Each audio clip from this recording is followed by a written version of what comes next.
So you want to learn the planche and you still want to get some size gains in your muscles. I'm in the exact same place, but I can give you some advice. If you don't know me, I'm Jacob. I try to make helpful videos and you can subscribe if you want. If you're in the early stage of training your planches and you are still trying to get first more beginner friendly progressions like tuck planche and also maybe advanced tuck planche, then you can actually almost only focus on hypertrophy and just do planche training on the side, and you will still get very good gains in planche.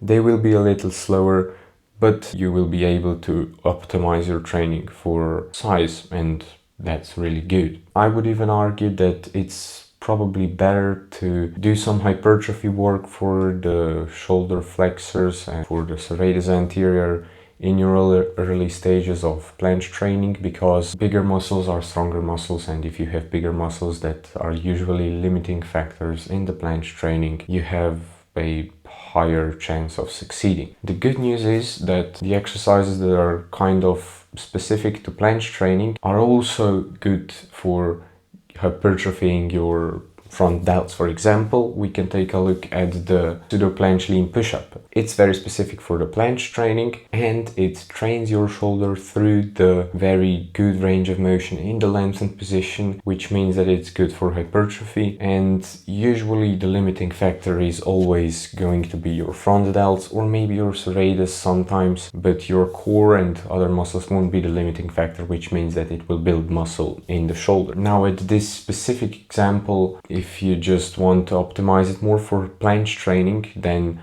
I would try to pause at the top of the movement and really try to feel that position when your arms are completely straight. But if you want to optimize it for hypertrophy, I would really quickly lock out and then maybe even skip the lockout completely, because you want to emphasize the lengthened part of the range of motion to make the exercise more effective for hypertrophy. As you become more advanced in planche, then you're gonna have to reduce your volume on certain muscles for hypertrophy. Specifically, your front delts, your pecs, your biceps, and also your legs will have to take a hit, because your hips, your muscles in your hip need to hold your legs up. And if you fail because you have sore glutes, for example, then you won't be able to get sufficient adaptations of your upper body, which is usually the limiting factor, which means that you won't make any progress. If you have sore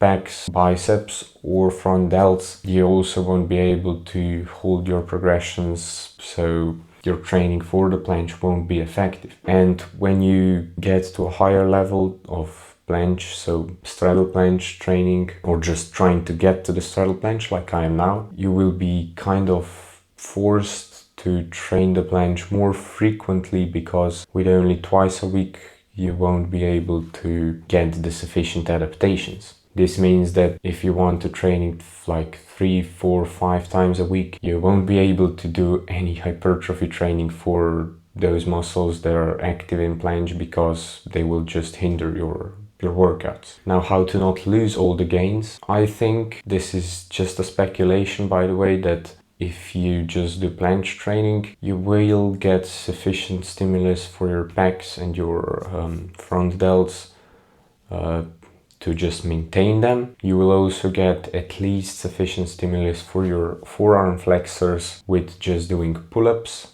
and other pull-up variations and rowing variations. And rowing variations and pull-ups, if you do them correctly, or if you do them with focusing on your back musculature, won't tax your forearm flexors to the point that will hinder your planche progress or planche workouts. So it's completely fine to train your back and your side delts and your triceps as much as you want. If you don't want to lose any size in your lower body, you will have to train it at least once a week. The good news is that if you just do like 3 sets per muscle, you will most likely keep most of the size. You can do 3 sets per muscle once a week, and this won't get you sore and this won't hinder your workouts for the planche. So if you can maintain your muscles without hindering your progress, that's what you want. That's actually all I wanted to say for today. So you can watch another planche video or just maybe comment something below this video.